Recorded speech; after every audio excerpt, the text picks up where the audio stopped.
Kasus dugaan korupsi pengadaan laptop untuk digitalisasi pendidikan senilai 9,9 triliun rupiah di Kementerian Pendidikan dan Kebudayaan. 5 orang sebagai tersangka kasus dugaan korupsi Bank BCB. Selamat datang di video kampanye kami. Perkenalkan, saya Putri Donare Diana akan membawa kalian untuk membahas jenis korupsi, yaitu gratifikasi. Nah, apa sih gratifikasi itu? Yuk kita cari tahu. Gratifikasi adalah pemberian dalam bentuk uang, barang, atau fasilitas kepada pejabat publik sebagai imbalan atas tindakan tertentu. Gratifikasi biasanya tidak disadari oleh si penerima.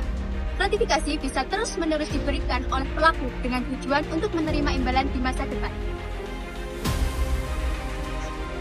Sebuah sistem pemerintahan yang seharusnya bersih dan adil, tapi tiba-tiba ternodai oleh sebuah hadiah kecil yang biasa kita sebut gratifikasi.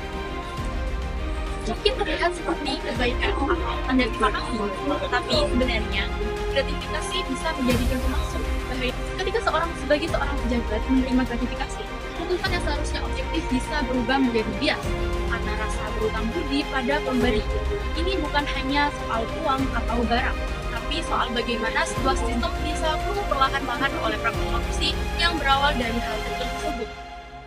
Bahaya gratifikasi bukan hanya ancaman hukum bagi penerimanya saja, tetapi juga racun yang merusak kualitas pelayanan publik dan menutup kepercayaan masyarakat.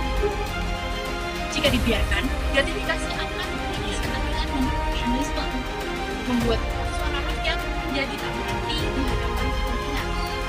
Oleh karena itu, gratifikasi bukan hanya kewajiban hukum, tapi juga menjaga masa depan bangsa yang bersih dan berintegritas.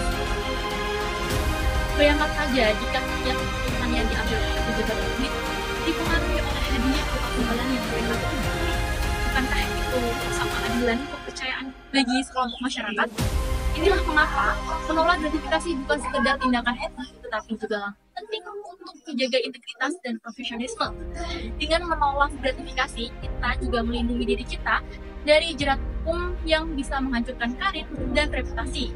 Lebih dari itu, kita turut mencegah bibit-bibit korupsi yang bisa merugikan negara dan masyarakat luas.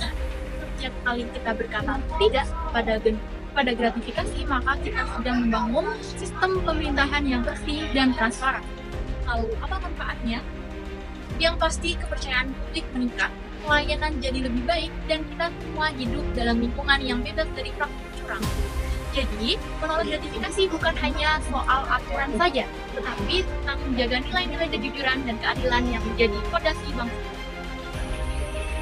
Adapun dampak positif dari penolakan gratifikasi yaitu yang pertama, menolak gratifikasi membentuk karakter yang berintegritas dan meningkatkan kesadaran untuk menjaga netralitas serta kejujuran dalam pekerjaan.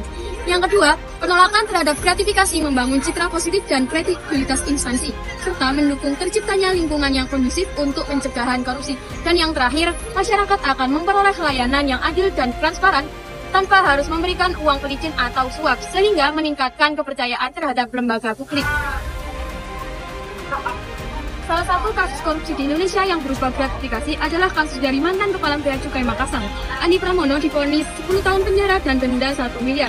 Hakim memvonis Andi bersalah dalam kasus gratifikasi sebesar 58 miliar. Kasus korupsi ini bermula setelah gaya hidup mewahnya viral di media sosial. Asal-usul kekayaannya menjadi pergunjingan hingga akhirnya diklarifikasi oleh KPK. Hasil klarifikasi laporan harta kekayaan penyelenggara negara atau LHKPN milik Andi ditemukan sejumlah kejanggalan. KPK lalu melakukan penyelidikan hingga Andi ditetapkan sebagai tersangka kasus gratifikasi.